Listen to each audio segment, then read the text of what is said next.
Mas a mensagem hoje, o tema é o juízo de Deus. Ou o julgamento divino. Vamos abrir a Bíblia na carta de Paulo aos Romanos, capítulo 2.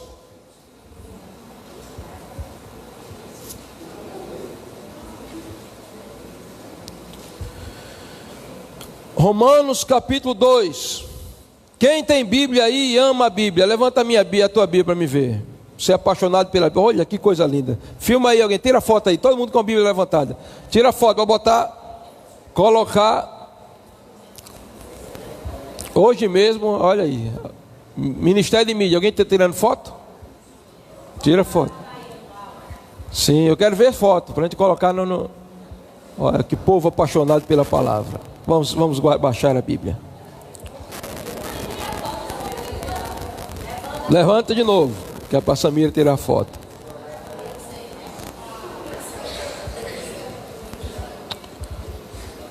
Amém. Pode baixar a Bíblia. Os que encontraram Romanos capítulo 2, digam amém. Amém. Podemos ler a palavra?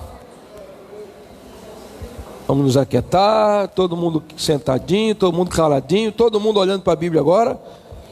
Você disse que ama a Bíblia, então eu quero ver se você suporta ler esse texto grande que a gente vai ler aqui hoje. Primeira prova de que o indivíduo é apaixonado pela Bíblia é que ele ama a pregação. O que é a pregação? É a explicação da palavra de Deus. E a outra prova de que ele é apaixonado pela Bíblia é que ele lê um texto grande desse num culto público e ele não fica agoniado para que o pastor termine a leitura e comece a pregar. Ele fica dizendo, leia mais, pastor, leia mais. Até porque já é hábito dele ler diariamente a palavra de Deus. Quem encontrou, diga amém.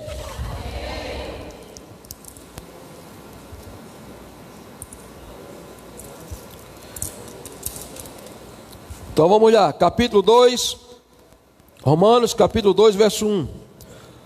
Portanto és inexcusável, quando julgas, ó homem, quem quer que sejas, porque te condenas a ti mesmo, naquele em que julgas a outros. Pois tu que julgas, fazes o mesmo. Bem sabemos que o juízo de Deus é segundo a verdade, sobre os que tais coisas fazem. E tu, ó homem, que julgas os que fazem tais coisas, cuidas que fazendo-as tu, escaparás ao juízo de Deus? Ou desprezas tu as riquezas da sua benignidade, e paciência, e longanimidade, ignorando que a benignidade de Deus te leva ao arrependimento? Mas segundo a tua dureza e teu coração impenitente, entesouras ira para ti no dia da ira e da manifestação do juízo de Deus, o qual recompensará cada um segundo as suas obras, a saber, a vida eterna aos que com perseverança em fazer o bem procuram glória e honra e incorrupção, mas indignação e ira aos que são contenciosos e desobedientes à verdade, e obedientes à iniquidade, tribulação e angústia sobre toda a alma do homem que faz o mal, primeiro do judeu e também do grego. Glória, porém, honra e paz a qualquer que faz o bem, primeiramente ao judeu e também ao grego. Porque para com Deus não há acepção de pessoas. Porque todos os que sem lei pecaram, sem lei também perecerão. E todos os que sob a lei pecaram, pela lei serão julgados. Porque os que ouvem a lei não são justos diante de Deus, mas os que praticam a lei hão de ser justificados. Porque quando os gentios que não têm lei fazem naturalmente as coisas que são da lei, não tendo eles lei, para si mesmos são lei, os quais mostram a obra da lei escrita no seu coração, testificando juntamente a sua consciência e os seus pensamentos, quer acusando-os, quer defendendo-os, no dia em que Deus há de julgar os segredos dos homens por Jesus Cristo, segundo o meu evangelho. Versículo 29, vamos para o versículo 29.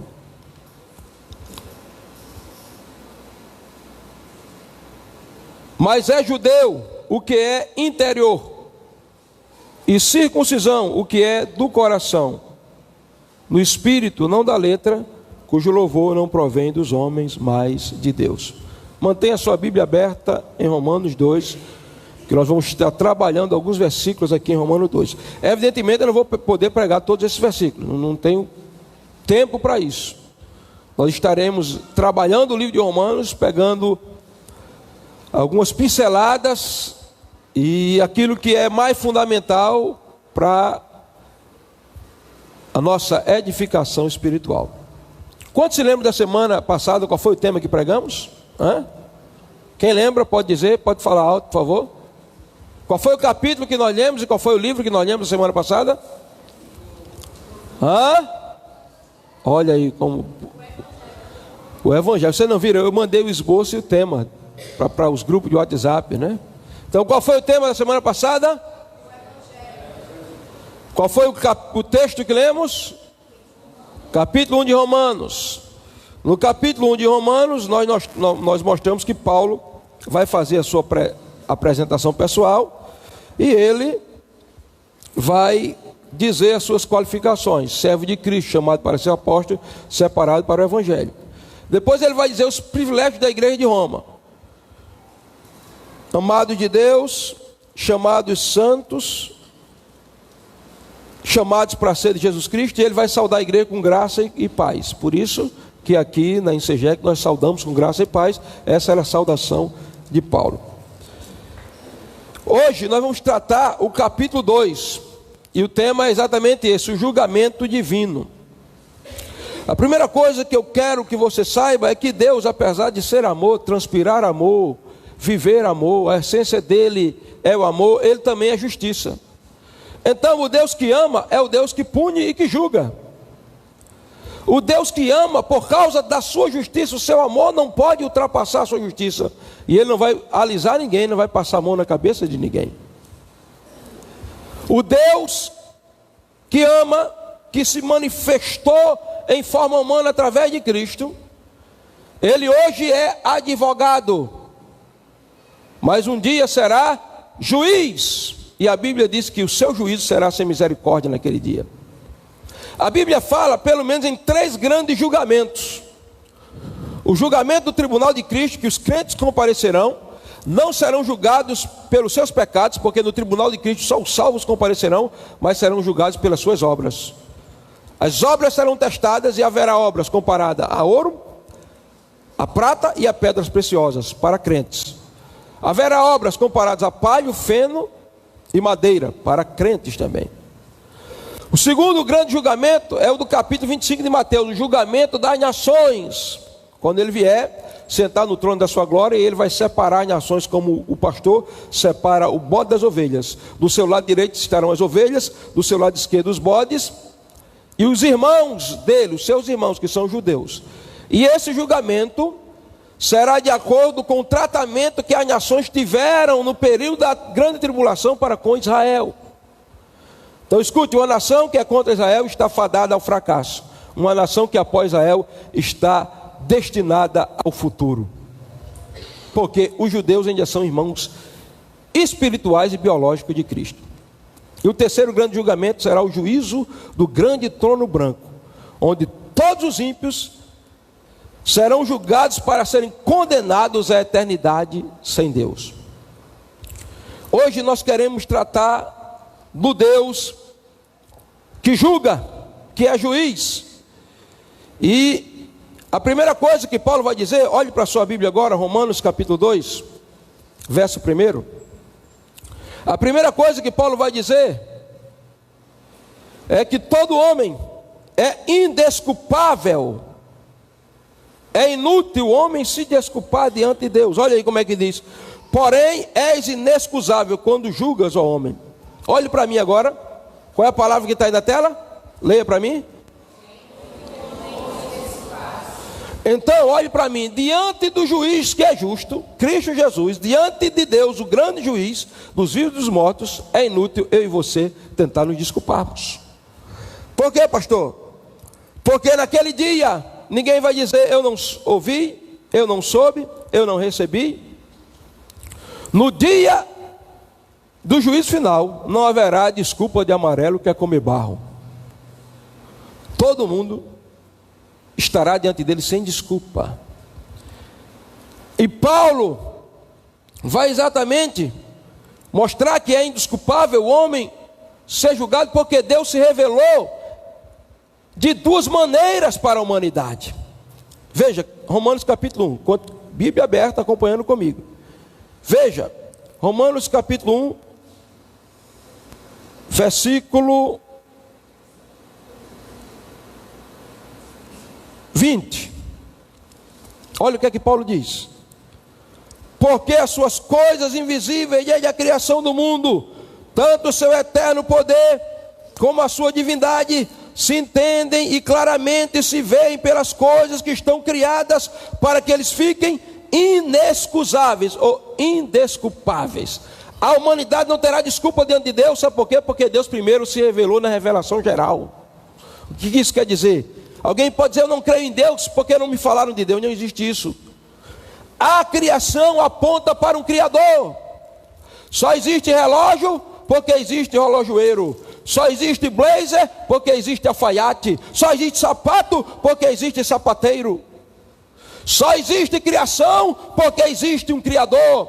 E a criação atesta a veracidade da realidade do Criador. Então, aqueles que não receberam a Bíblia nem o Evangelho, ele não pode dizer que são indesculpáveis. Por quê? Porque Deus se revelou na criação. Isso aqui se chama revelação geral. A revelação geral de Deus. Deus se revelou na criação e na consciência humana. Daqui a pouco a gente vai falar sobre isso.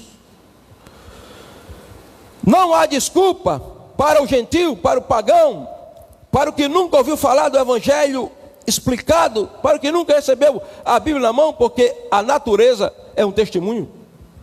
Todo dia que você se levanta de manhã e você olha para o sol está olhando para você dizendo, olha, eu estou aqui porque existe um Criador que me criou.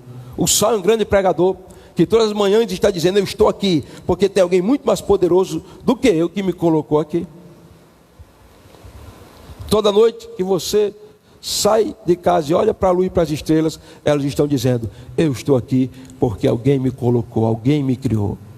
Então, se você não ler o livro de Deus, a Bíblia, você pode ler o livro de Deus, a criação. Porque a Bíblia diz no Salmo 19, versículo 1, os céus são céus do Senhor, mas os céus manifestam a glória de Deus e o firmamento anuncia a obra de suas mãos. Um dia, faz declaração outro dia, sem linguagem, sem fala, ouvem as suas vozes. Está aí a natureza pregando e a consciência do homem dizendo que Deus existe. Um antropólogo criou um menino porque ele queria saber se essa história de Deus é algo que colocaram na cabeça das pessoas ou se o homem tem uma semente da religião no coração, se tem algo que chama por Deus, se a criação pode apontar para o Criador.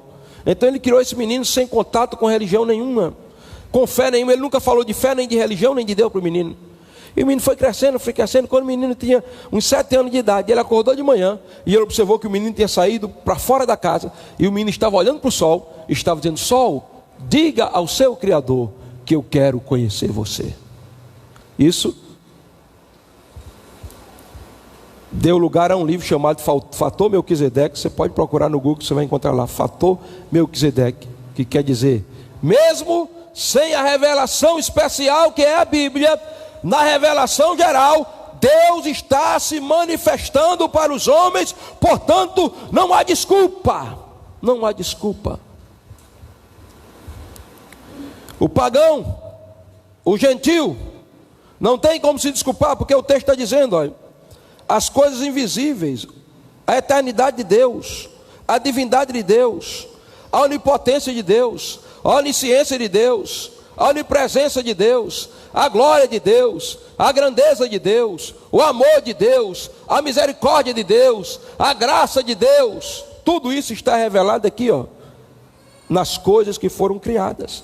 Agora, não há desculpa para o pagão, mas não há desculpa para o judeu, o que tem a palavra. Por quê? Veja só. Versículo 2, capítulo 2, versículo 2. Leia comigo de novo. Porquanto és indesculpável homem,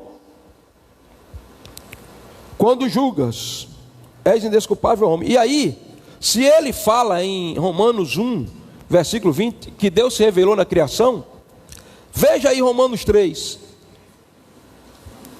versículo 2. O que é que diz? Romanos 3, versículo 2. Muito em toda maneira, porque primeiramente as palavras de Deus lhe foram confiadas. Aqui está falando para o judeu, para o religioso. O religioso não tem desculpa, por quê? Se o pagão recebeu a revelação geral, o religioso recebe a revelação especial, a Bíblia. O judeu foi responsável por preservar a Bíblia, o Antigo Testamento. Você sabe que a Bíblia vem de judeus, tanto Antigo quanto Novo Testamento. Quem eram os 12 apóstolos? Judeus. Só tem um escritor da Bíblia grego, Lucas, que escreveu Lucas e Atos. O resto foram judeus. Então os judeus, o povo de Israel, não ligou a Bíblia. E hoje, se alguém que não lê Bíblia, não conhece a Bíblia, não tem desculpa, muito menos você que tem a palavra de Deus nas suas mãos. Aqui está a revelação de Deus. Aqui está escondido nesse livro a mente de Deus, o coração de Deus, o plano de Deus para a sua vida. A Bíblia é uma carta de amor de Deus para os homens. A Bíblia é a bússola que nos conduz até a presença do Eterno. Primeira coisa que nós aprendemos então aqui é que no julgamento divino é inútil o homem se desculpar. Agora, quem está debaixo do julgamento, e todos nós estamos, alguns vão ser julgados para serem recompensados e outros para ser punidos, não pode estar condenando o outro, julgando o outro. Olha aí, veja comigo de novo, capítulo 2, versículo 1. Portanto, és inexcusável quando julgas, ó homem, quem quer que sejas, porque te condenas a ti mesmo naquilo que julgas a outros, porque tu que julgas fazes o mesmo. Então, se é inútil o homem desculpar-se, o homem também não pode, ele já está debaixo de julgamento, então ele não pode julgar ninguém. Pode jogar aí, meu filho, vai dizendo. Ponto 2 aí, ó, o juízo temerário. Leia aí o que é que está escrito. O que é juízo temerário, pastor? Juízo precipitado. O que é juízo temerário, senhor, pastor? É julgar de maneira imprudente. Se nós estamos debaixo de julgamento, quem somos nós para estar julgando os outros, irmãos? Jesus falou do juízo temerário em Mateus capítulo 7, versículo 1, quando ele disse: não julgueis para não seja julgado, porque com a medida que você julgar, você será julgado. E depois ele disse: por que reparas tu no agueiro do teu irmão e não vê a trave que está no teu olho? Vem cá, Rodrigo, por favor. Felipe, vem cá, filho, por favor.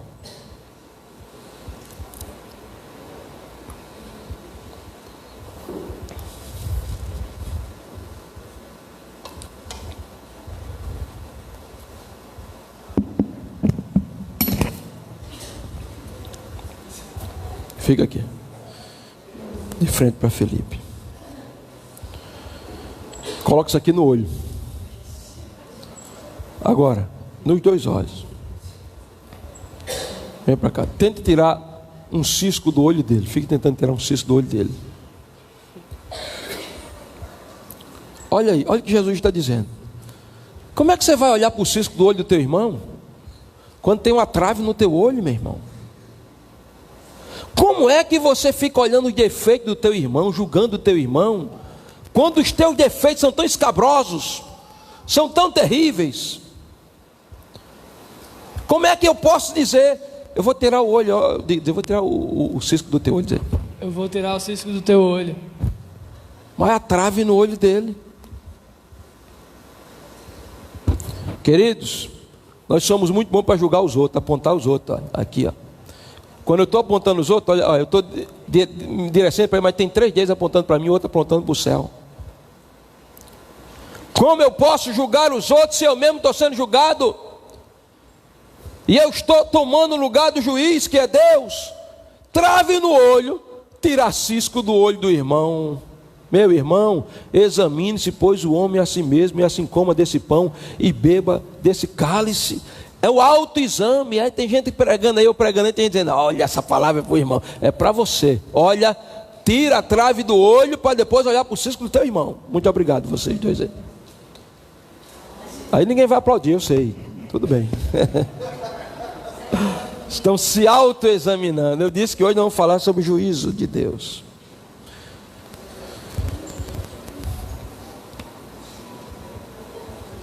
Você já ouviu falar no santarrão? Roberto, meu cunhado, me contou a história de um santarrão. Ele começou a julgar Roberto e alguns irmãos, porque os irmãos estavam jogando futebol e andando de bermuda. E um dia os irmãos foram visitá-lo na cidade dele, e ele já sabendo, tem uns camaradas lá da igreja lá que estão andando de bermuda e jogando futebol, né? Metido a jogador. O santarrão, você vê, todo mundo está errado, só eles é o certo. Os meninos ficaram calados, não disseram nada.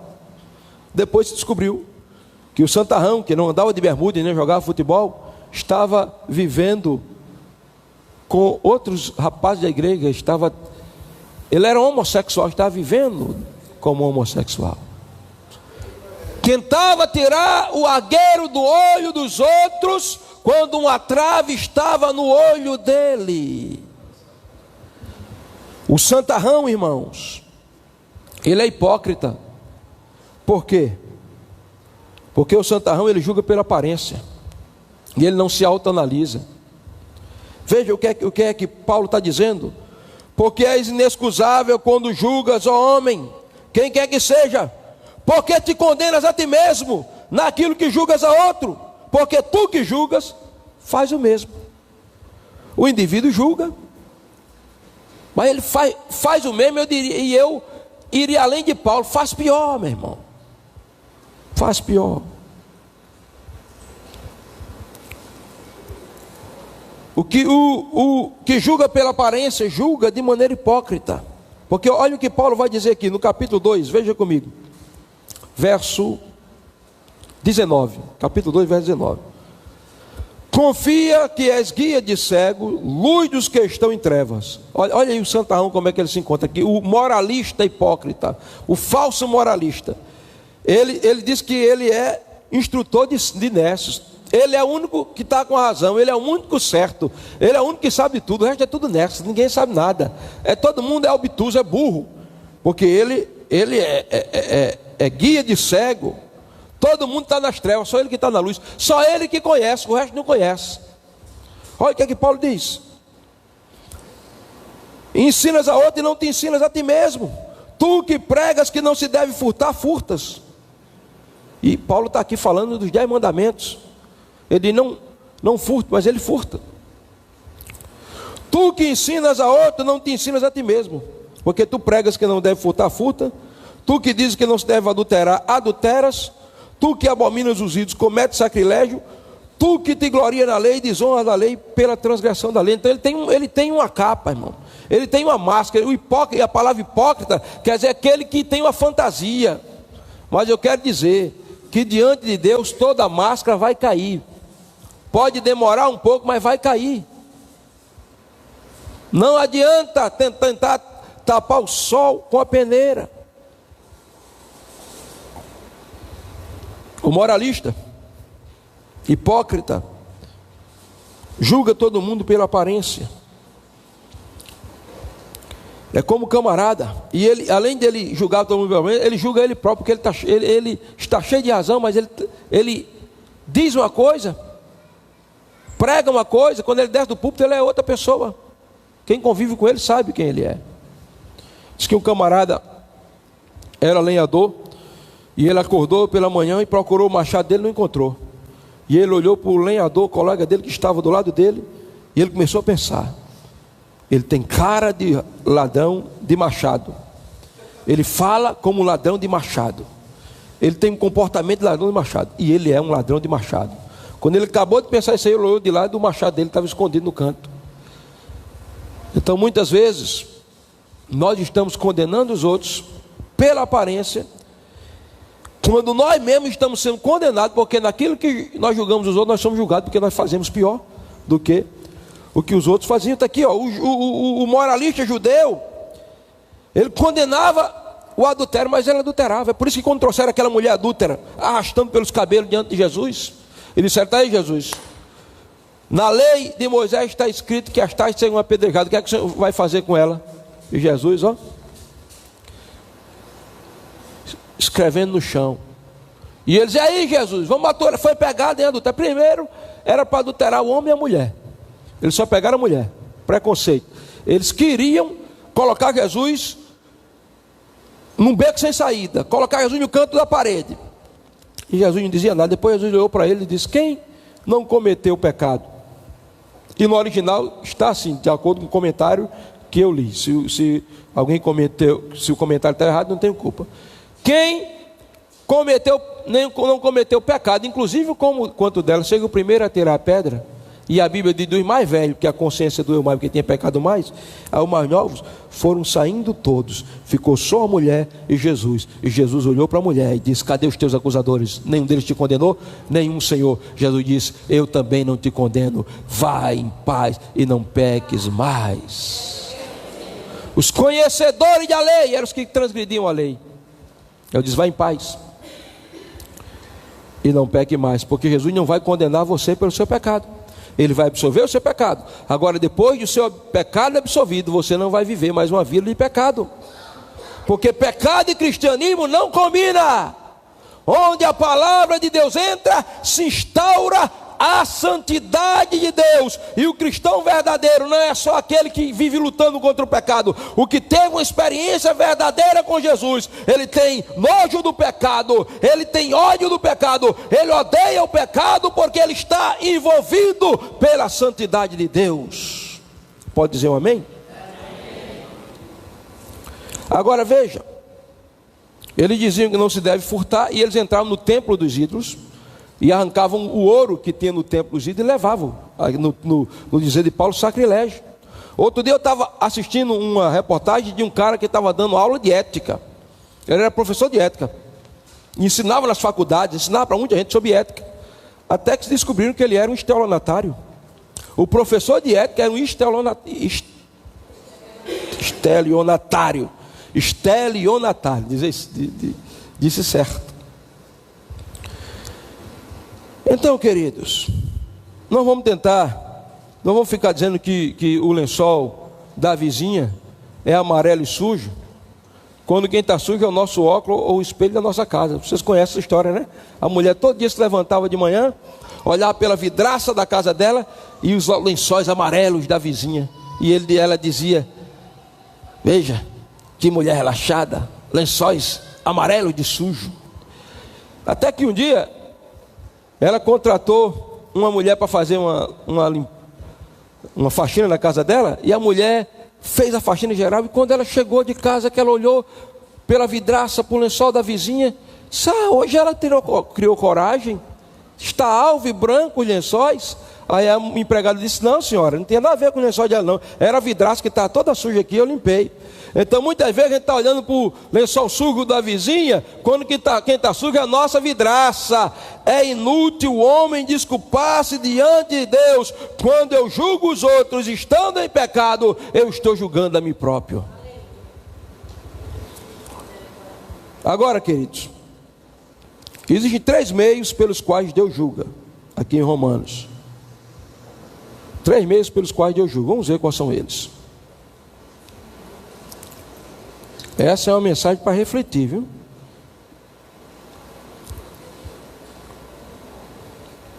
Para se autoanalisar. O primeiro meio pelo qual Deus julga, número 1, é Deus julga através da verdade. Veja o versículo 2. Bem sabemos que o juízo de Deus é segundo a verdade sobre os que tais coisas fazem. Deus tem compromisso com a verdade, por isso Ele usa a verdade para julgar. E a verdade que Ele usa é a verdade da palavra de Deus. A verdade que Ele usa é a verdade libertadora. Quando Ele usa a verdade para julgar, Ele está usando a verdade libertadora.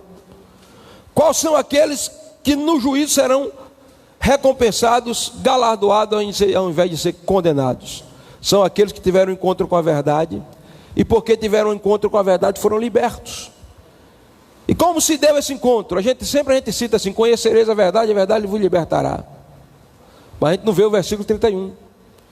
O versículo 31, Jesus disse: se vós estiverdes em mim, e as minhas palavras estiverdes em vós, então sereis meus discípulos, e conhecereis a verdade, e a verdade vos libertará. Então olhe para mim, primeiro você precisa estar em Jesus, a palavra de Deus está em você. Quando você se conecta com Cristo, e a palavra de Deus entra na sua vida, então você tem o conhecimento da verdade, e essa verdade se torna libertadora. Irmãos, me perdoem, eu vou falar, tem que falar. Nós estamos vivendo numa sociedade enganada pela mentira. Por quê? Há uma doutrinação, essa palavra é essa, dentro das universidades, seja estadual ou federal. Pastor, você vai falar de política? Não me julgue antes de me ouvir falar. Que doutrinação? Uma doutrinação que prepara as crianças, os adolescentes, desde a infância, desde do ensino infantil, mas principalmente os adultos e adolescentes, ensinando que o homem é produto de uma evolução, que o homem veio do macaco. Uma doutrinação ensinando que toda verdade é relativa, que não existe verdade absoluta, que a moralidade é relativizada. Explique isso, pastor. Vou explicar. Quando eu estudava, um professor disse que o homem tinha surgido do macaco. Aí um aluno se levantou e disse: é por isso que você parece tanto com o macaco, então sua mãe devia ser uma macaca. E ele ficou irritado. Mas qual é o problema? Se ele veio do macaco, qual é o problema? Preconceito com o macaco, né? Mas é isso que está. Pastor, por que nós vivemos um Brasil debaixo de um engodo, de uma mentira espiritual? Exatamente porque nós estamos aprendendo nas faculdades que o homem veio do macaco. Nós estamos sendo ensinados nas nossas faculdades que toda verdade é relativa. O que é errado para você não pode ser errado para mim. Então eu digo como Joabe: deixa o bandido colocar um revólver na tua cabeça, você vai dizer para ele: isso que o senhor está fazendo é errado. Ele vai dizer: não, é relativismo moral. É errado para você. Para você eu estou lhe assaltando, para mim eu estou fazendo uma transferência de dinheiro.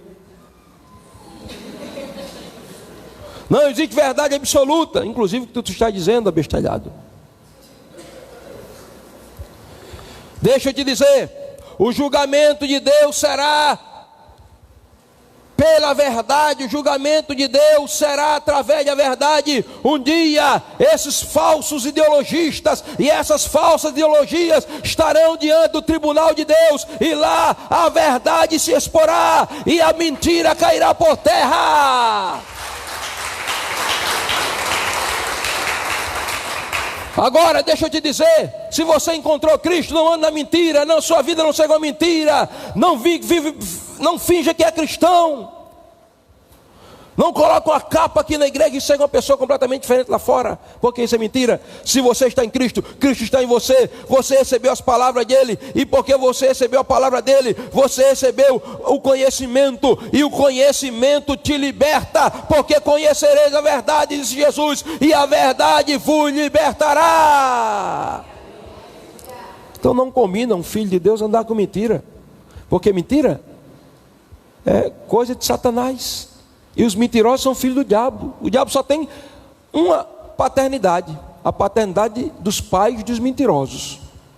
Foi ele que disse: vós tendo por pai o diabo e quereis satisfazer os seus desejos. Ele foi homicida. E o que é homicida, pastor? É um homem que de dia é homem, de noite é cida? Não, senhor. Homicida é matador de homem. Ele foi homicida desde o princípio, nunca se firmou na verdade, porque não há verdade nele. Quando ele fala mentira, fala do que ele é próprio, porque ele é mentiroso e pai da mentira. Então filho do diabo é mentiroso. Mentiroso é filho do diabo. Não tenho. E a gente pensa que mentira é só a gente contar aquelas mentiras de Jotinha, né, cabrosa, do crocodilo de 7 metros. Você já conhece? Não, queridos. A maior mentira é viver como se estivesse andando na verdade, quando está mergulhado na mentira. São os chamados cristãos na teoria, mas ateus na prática. Porque no culto de domingo eles se parecem com cristãos, mas lá fora eles vivem como se Deus não existisse. Cristãos teóricos, ateus práticos. Deus julga através da verdade, mas Deus julga segundo a obra de cada um. Deus julga segundo a obra de cada um. Veja o versículo 8, estamos no capítulo 2, verso 8. Mas indignação e ira aos que são contenciosos e desobedientes à verdade e obedientes à iniquidade. Tribulação e angústia sobre toda a alma do homem que faz o mal, primeiro do judeu e também do grego. Veja o que ele diz, antes do versículo 5, do versículo 6, no versículo 4 ele já diz: eu desprezo a riqueza da sua benignidade e de paciência e longanimidade, ignorando que a benignidade de Deus te leva ao arrependimento. Versículo 5: mas segundo a tua dureza do teu coração impenitente, entesoura para ti ira no dia da ira de Deus, na manifestação do seu juízo. Verso 6: o qual recompensará cada um segundo as suas obras. Então veja, a recompensa de Deus vem segundo a obra. Deus julga segundo a obra para recompensar, e Deus julga segundo a obra para punir. 2 Coríntios, capítulo 5, versículo 10, a Bíblia diz: todos nós vamos comparecer diante do tribunal de Cristo, para que cada um receba segundo tiver feito nesse corpo, mal ou bem. Ou seja, haverá galardões. A Bíblia fala dos galardões, a Bíblia fala daqueles que vão receber a coroa da justiça, os que vão receber a coroa da vida. A Bíblia fala aqui dos galardões daqueles que, quando receberem a coroa, a recompensa, por causa da obra, do que fez para o reino de Deus, o corpo vai brilhar como o sol. Alguns vão brilhar como a lua e outros como estrela. Então, o julgamento de Deus é segundo a obra. Assim como haverá diferentes graus de recompensa, haverá diferente grau de punição. Porque o Deus que julga segundo a obra daquele que construiu em ouro, fez as coisas para a glória de Deus, que construiu em prata, fez a obra baseada na redenção de Cristo, que construiu em pedras preciosas, fez a obra pelo mover do Espírito Santo. Haverá aqueles que serão julgados, porque as obras dele foram na força humana, madeira, palha e feno. Deu um exemplo, pastor, de alguém que construiu em ouro e alguém que construiu em madeira. Alguém que construiu em ouro, alguém que viveu para a glória de Deus, que gastou-se pelo reino de Deus, que teve horas poderosas todos os dias na presença de Deus, está construindo em ouro. Quem construiu em madeira? Aquele que fez relaxadamente, que fez de qualquer jeito, que fez na sua própria força, será salvo. Mas a recompensa, a casa dele vai ser uma casa lá no céu, estou usando linguagem figurada, de madeira. É por isso que o pastor teve um sonho, e no sonho ele estava andando no céu, e ele começou a entrar, e aquelas ruas de ouro, ele pisando de ouro, os muros de jaspe, de cristal, que coisa esplendorosa, glória, o céu. E ele começou a ver as mansões, né, cravada de pedras preciosas. Ele está andando no céu, observando as missões. Daqui a pouco ele viu uma velhinha da igreja dele, que ele via a velhinha lá no final das cadeiras da igreja, sempre dormindo de cabeça baixa. E quando ele viu, a velhinha estava numa mansão gigantesca, anjos gloriosos servindo a velhinha. E ele disse: meu Deus, se essa velhinha receber uma casa dessa, uma mansão dessa, a minha casa como será? E o anjo foi levando ele, mostrando as mansões, alguns membros da igreja dele, que ele reputava por membros comuns, mansões gloriosas.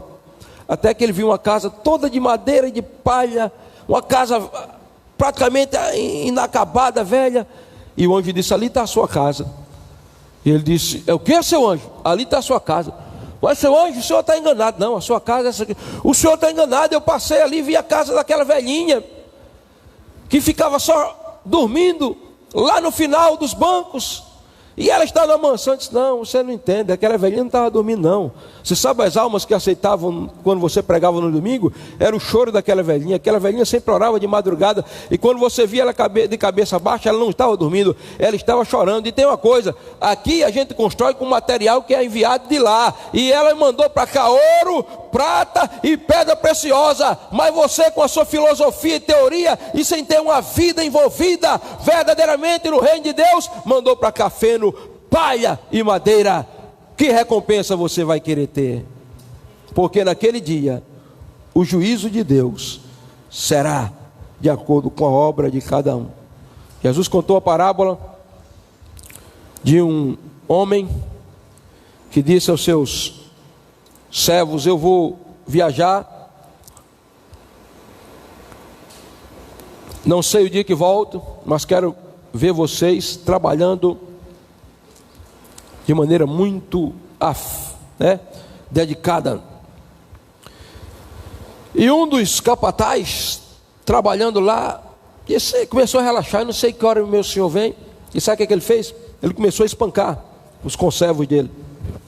De repente o senhor chegou e disse: por que você não trabalhou direito? Aquele outro servo meu ali trabalhou direito, fez com dedicação, não espancou os outros conservos dele, e eu dou a ele 10 cidades. Mas você com a sua dureza vai ser açoitado com muitos açoites. Aquele dali, ele foi mal, mas não foi tão mal, ele vai ser açoitado com poucos açoites. Então veja a lógica: 10 cidades para quem fez com amor e com dedicação. Ou seja, eu vou parafrasear aqui: 10 mundos, 10 cosmos para ele governar, porque nós vamos administrar o universo com Cristo. É isso que a Bíblia ensina. E para você que teve muita oportunidade, muita luz, você vai receber o julgamento. Você vai levar 5 chicotadas, mas aquele dali vai levar 15 chicotadas. Ou seja, Jesus está dizendo que no mundo espiritual, tanto quem vai ser recompensado como quem vai ser julgado será recompensado ou julgado de acordo com a obra que fez. Mais galardões para uns e mais penalidades para outros. Níveis de recompensa e nível de punição.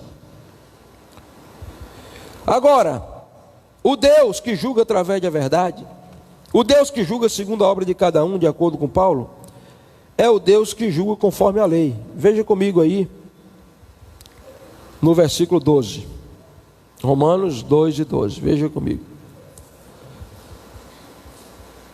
Porque todos os que sem lei pecaram, sem lei padecerão, e todos os que sob a lei pecaram, sob a lei serão julgados. O julgamento de Deus será de acordo com a lei. Que lei? Romanos vai falar de 3 leis. 3.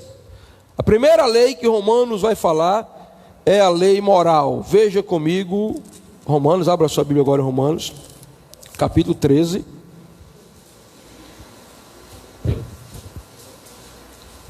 Versículo 8.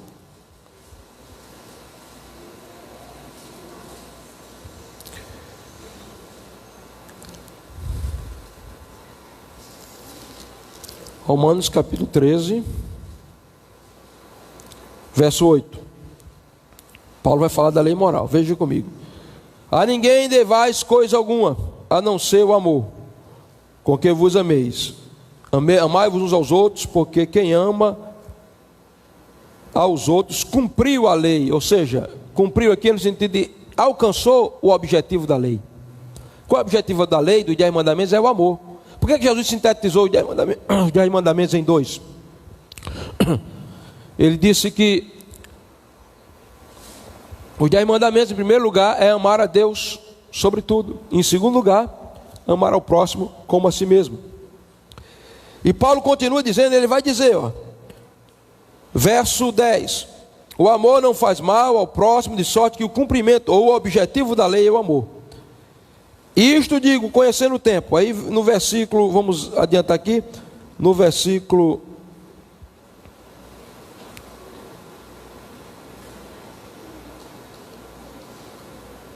9. Com efeito, não adulterarás, não matarás, não furtarás, não darás falso testemunho, não cobiçarás. Se há algum outro mandamento, nesta palavra se resume: amarás o teu próximo como a ti mesmo. O que é que Paulo está dizendo? Paulo está pegando os 10 mandamentos. Quem sabe do 10 mandamentos de qual aqui? Primeiro mandamento, quem pode dizer? Não, estou dizendo do lado do decálogo. Qual é o primeiro mandamento? Não terás outros deuses diante de mim. Segundo, não farás para ti imagem de escultura. Terceiro, olha, eu vou precisando voltar de novo para a escola de discipulado pastoral. Terceiro, não tomarás o nome do Senhor teu Deus em vão. Quarto, precisando ler a Bíblia, todo mundo. Isso é aula de catecismo na igreja católica, 10 mandamentos. Vamos voltar para cá. A primeira lei que Romanos mostra é a lei moral. O que é a lei moral? O código de ética de Deus para o seu povo. Lei moral quer dizer não colocar nenhum outro Deus além de Deus. O que é Deus? Aquilo que tem prioridade na tua vida. O que é Deus para você? Aquilo que ocupa o primeiro lugar da sua vida. Você sabe que antes de eu ser crente eu tinha um Deus. O nome desse Deus chamava Bruce Lee, porque eu queria ser como Bruce Lee. Eu tinha os postos de Bruce Lee, eu lia tudo sobre Bruce Lee. Quando eu assistia os filmes de Bruce Lee, eu me arrepiava com os filmes de Bruce Lee. Eu só faltava beijar os pés de Bruce Lee. Eu queria ser Bruce Lee. Bruce Lee era o meu Deus. Quando eu entreguei a minha vida a Jesus, eu amaldiçoei Bruce Lee. Eu ainda admiro artes marciais, mas a maldição eu esqueci, porque quem se tornou a minha paixão foi o Cristo da Bíblia, a minha inspiração, os heróis da palavra de Deus. Sabe por quê? Aquele Deus chamado Bruce Lee saiu do meu coração. Quando Paulo está falando de lei moral, primeira coisa ele está falando em colocar Deus como primeiro na tua vida. Eu vi a história de um cara que, quando você vê as pessoas, qual é teu ídolo, né? Você é o maior popular, qual é teu? Eu não tenho ídolo, irmão, eu tenho Deus. Que é ídolo? Eu não faço Deus. Eu vi em uma revista uma vez um camarada que o ídolo dele era o Rei Pelé, o rei de futebol. E um dia prepararam uma surpresa para ele ver Pelé. Então ele estava sentado numa sala e Pelé estava no quarto, e ele lá nervoso e suando frio para ver Pelé. E quando Pelé apareceu, abriu a porta que Pelé apareceu, ele ficou de pé, abriu os braços e caiu para trás. Eu vi uma mulher beijando os pés de uma cantora. Agora, queridos, tem gente que tira o post de Zezé de Camargo e Luciano, aí coloca o post de Kleber Lucas, né? Artistas gospel sendo aplaudidos, sendo ovacionados. Naquele dia nós seremos julgados de acordo com a lei moral, se Deus foi o nosso Deus de verdade ou não. Mas eu não tenho tempo para falar mais sobre a lei moral. A segunda lei que o Romanos fala e que nós seremos julgados por ela é a lei do culto, a lei cerimonial. Veja, Romanos capítulo 12. Leia comigo, versículo 1. Abra a tua Bíblia, Romanos 12, 1. Rogo-vos, pois, irmãos, pela compaixão de Deus, que apresentei o vosso corpo por sacrifício vivo, santo e o quê? Agradável a Deus, que é o vosso culto racional. Aqui ele está falando da lei moral, da lei cerimonial. Ele está falando do sacrifício do Antigo Testamento, que eram quantos? 5 principais. Está lá em Levítico, capítulo 1 ao 5. O holocausto, a oferta de manjares, a oferta pacífica, a oferta pelo pecado e a oferta pela culpa. Esses 5 sacrifícios apontavam para Cristo. Quando Paulo está dizendo, falando de lei, ele está falando que nós seremos julgados também pelo nosso culto. Porque se o sacrifício do Antigo Testamento era um cordeiro ou um novilho morto no altar, o sacrifício do Novo Testamento é uma natureza pecaminosa morta no altar da cruz, mas um coração vivo para Deus. Por isso que ele está dizendo aqui, apresentei os vossos corpos como sacrifício vivo, santo e agradável a Deus, que é o vosso culto espiritual. Você tem oferecido um culto espiritual ou um culto natural? Um culto espiritual, um culto natural é o culto da oferta morta. O culto espiritual é o culto da oferta viva. Quando é que a oferta está viva? É quando tua cabeça está explodindo de dor e você vem para o culto. Qual é o problema? Outro dia eu dei uma aula de 2 horas com a cabeça explodindo.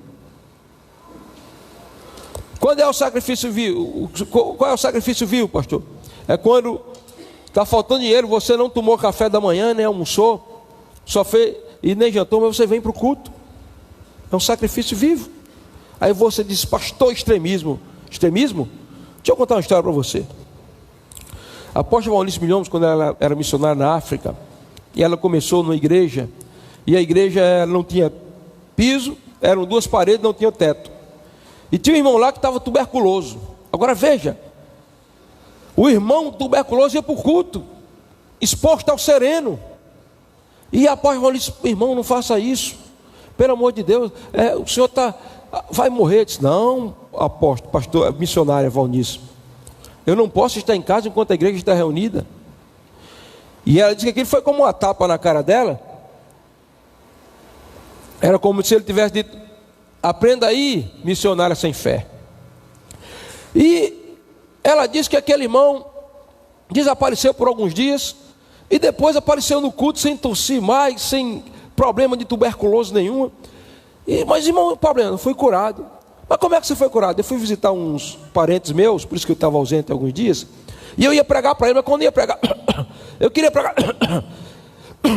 Uma noite eu fui de mim e disse, Deus, eu quero pregar, mas como é que eu vou poder pregar para ele tossindo com essa tuberculose? E quando eu amanheci o dia, eu estava completamente sarado. Preguei e evangelizei e falei a palavra de Deus para os meus irmãos. Então, quando Paulo está dizendo que nós seremos julgados pela lei cerimonial também, e ele faz o paralelo da lei levítica com o culto espiritual, ele está dizendo, não há desculpas para ficar em casa. Pastor, mas eu estou com diarreia. Eu fui pregar outro dia desse com diarreia na igreja. Cheguei lá, querido, só não passei por um constrangimento porque Deus é bom. A igreja estava em reforma. E o que é que aconteceu? Eu fui lá no banheiro, não tinha teto, tudo quebrado. Mas eu fui, eu tinha dado minha palavra. E o que aconteceu, pastor? Preguei e glória a Deus. Renato está aí, Renato foi comigo, é de próprio. Preguei, a glória de Deus caiu naquele lugar. Eu também, só puder, eles estavam em 21 semanas de oração. E o pastor me deu o tema, Daniel 10, a resposta da oração de um intercessor que é amado no céu. A glória de Deus caiu ali naquele lugar. Deus falou poderosamente. Não há desculpas para ficar em casa. Quem está cheio do Espírito Santo, quem tem fome de Deus, não perde culto por qualquer desculpa. Ele está no culto adorando a Deus, porque ele entendeu que naquele dia nós seremos julgados pela qualidade do culto que oferecemos a Deus. Aplauda Jesus.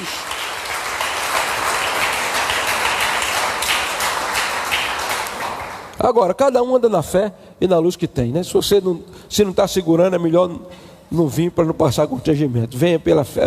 Eu não estou, isso aqui, irmãos, eu não estou estabelecendo regra, eu estou dando exemplos, porque tem pessoas que, se amanhecer chovendo, ele já fica se programando para não ir para o culto.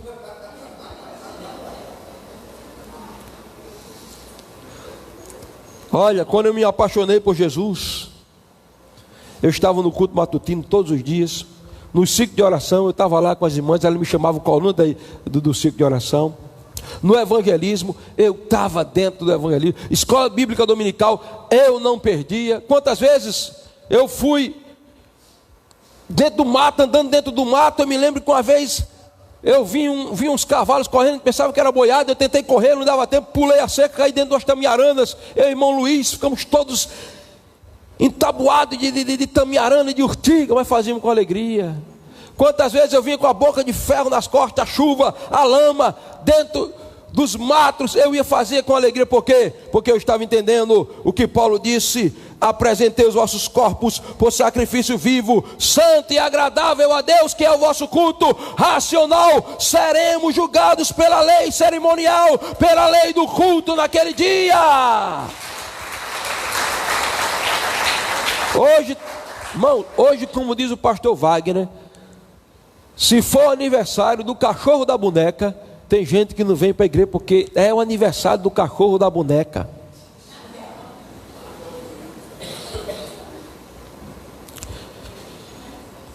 Seremos julgados pela lei moral, pela lei cerimonial, mas também pela lei da consciência. Onde é que está isso aí, pastor? Veja comigo, Romanos 2, nós estamos em Romanos 2, verso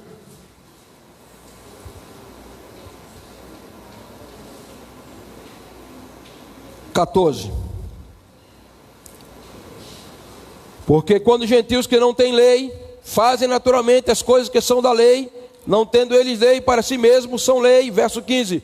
Os quais mostram a obra da lei escrita no seu coração, testificando juntamente a sua consciência e os seus pensamentos, quer acusando-os, quer defendendo-os.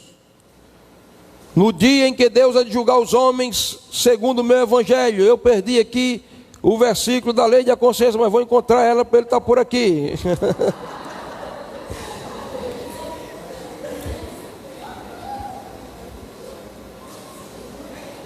Vou encontrar, se alguém encontrar me ajude, em nome de Cristo. Está no versículo, capítulo 2 aí. Eu não anotei aqui, mas deve estar aí no texto, né? Versículo 12, que ele deu, aqui está no slide, Porque todos os que sem lei pecaram, também sem a lei perecerão, e todos os que pela lei serão julgados, porque ouvem a lei. Está aqui, versículo 13. Porque os que ouvem a lei não são justos diante de Deus, mas os que praticam a lei são justificados. Eu acho que não está na minha versão aqui corrigida. É o 15, muito bem, muito obrigado. Os quais mostram a obra da lei no seu coração, testificando a sua consciência e os seus pensamentos, quer acusando-os, quer defendendo. Diga, lei da consciência. Seremos julgados pela lei da consciência. O que é a consciência? A consciência é um homem, estou ilustrando, sentado dentro de você, com uma caneta, ele só dá 2 notas. Quando a luz verde acende, ele coloca 100. Quando a luz vermelha acende, ele coloca 0. A tua consciência te acusa e te defende. Qual é a prova de que eu nasci de novo, pastor? Sensibilidade na minha consciência. Eu me lembro que a primeira vez que eu pequei, depois que eu encontrei Jesus, meu irmão, eu fiquei mal, eu fiquei ruim. Fui para o templo, dobrei meus joelhos e comecei a chorar. E quando eu estava chorando, Deus usou alguém e disse, eu te amo ainda assim, porque eu estava debaixo de convicção de pecado. Infelizmente tem pessoas que endureceram a consciência, embruteceram tanto a consciência, e nós estamos vivendo uma sociedade hoje em que as pessoas estão ficando brutalizadas, irmãos.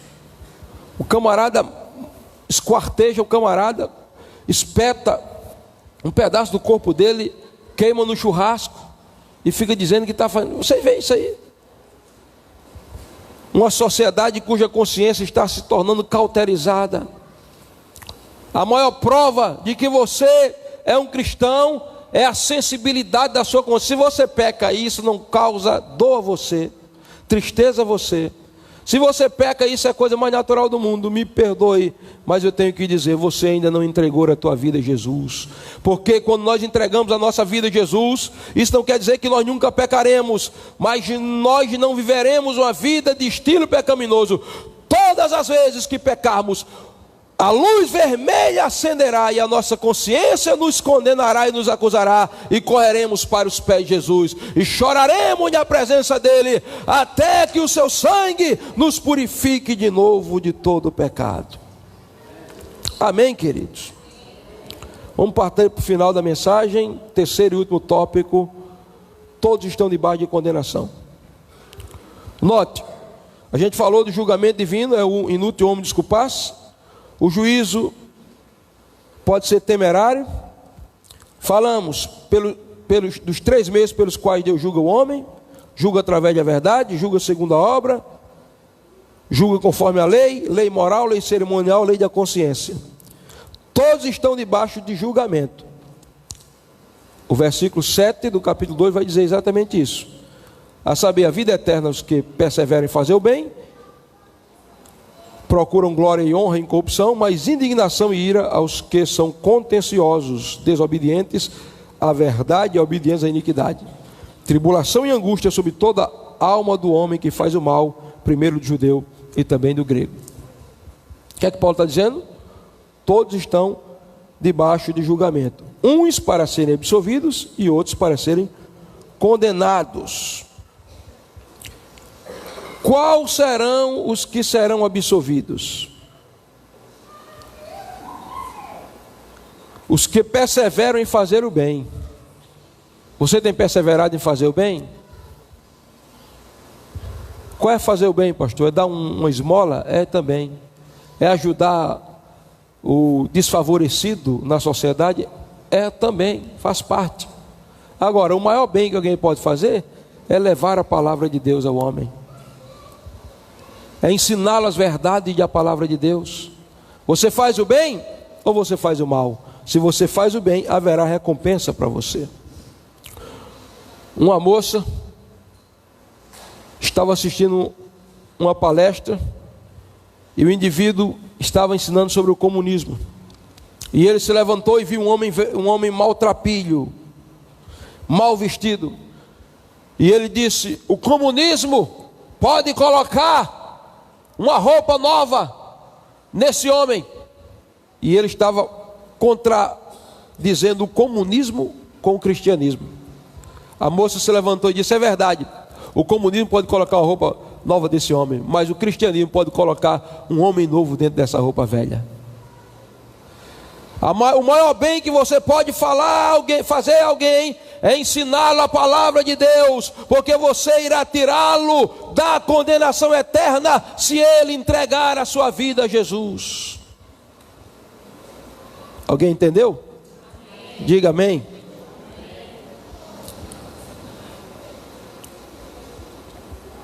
Absolvidos, primeiro, aqueles que estão dispostos a perseverar em fazer bem, procuram glória e honra e incorrupção. Que glória é essa? É a glória humana? É a glória de Deus. Que honra é essa? É o aplauso dos homens? Não. Quem quer aplauso dos homens jamais terá a atenção de Deus, porque não adianta de nada todos os homens te aplaudirem e Deus está olhando para você e está dizendo: não adianta, você não está aprovado aqui, não tem joinha para você, que aqui não tem curtida para você. Incorrupção. O que é incorrupção? É buscar viver na dimensão da eternidade, porque só haverá livramento da corrupção, e agora eu estou falando corrupção física, quando nós entrarmos na eternidade, onde não haverá mais deterioramento do nosso físico, onde nós herdaremos a incorrupção. Agora, os que serão condenados, veja o que é que Paulo diz: indignação e ira aos que são contenciosos. O que é uma pessoa contenciosa, pastor? É uma pessoa que está contendendo por tudo. É uma pessoa que arranja problema com todo mundo, até com ele. Desobedientes à verdade. Quantas pessoas não querem se dobrar à verdade? Obediência à iniquidade. Iniquidade, a palavra hebraica para iniquidade é avon, quer dizer aquilo que é torto e podre. Quantas pessoas, ao invés de obedecer à verdade, obedecem à iniquidade? E aí, olha o julgamento, a condenação: tribulação e angústia sobre toda a alma do homem que faz o mal, primeiramente do judeu e também do grego. Por que primeiramente do judeu? Porque o judeu, em primeiro lugar, recebeu a palavra de Deus, porque o próprio Messias é judeu e veio para Israel. Israel teve mais luz, então a condenação também será mais severa. E terminando, queridos, quero dizer que o que nos absolverá no tribunal eterno é se nós experimentarmos a verdadeira circuncisão. Vamos para o versículo 29, o último versículo que vamos ler. Mas é judeu o que é interiormente, e circuncisão a que é do coração, não da letra, cujo louvor não procede dos homens, mas de Deus. Só estarão livres da condenação no dia do julgamento aqueles que forem absolvidos. E quem vai ser absolvido? É aquele que guardou toda a lei moral? É aquele que guardou todo o ritualismo do Antigo Testamento? É o religioso, o judeu religioso? O judeu aqui é uma figura para o religioso. É o que viveu muito tempo na igreja? Não. É aquele que teve uma experiência interior. Porque a religião produz um homem exterior que disfarça o verdadeiro homem interior. Eu me lembro da história do menino, que o pai dele chegava no púlpito da igreja e fechava o paletó, e apertava a gravata, e abria a Bíblia, e pregava com entusiasmo, com a santidade tão grande, até que um dia, quando terminou o culto, o menino agarrou-se com o púlpito, e o pastor disse: meu filho, o que é que o senhor quer? Não, eu quero levar o púlpito para casa, pastor. Mas não, o púlpito tem que ficar aqui não, eu quero levar para casa, pastor. Por que você quer levar o púlpito para casa, menino? É porque aqui atrás desse púlpito aqui na igreja, meu pai é tão santinho, mas lá em casa ele é um cavalo batizado.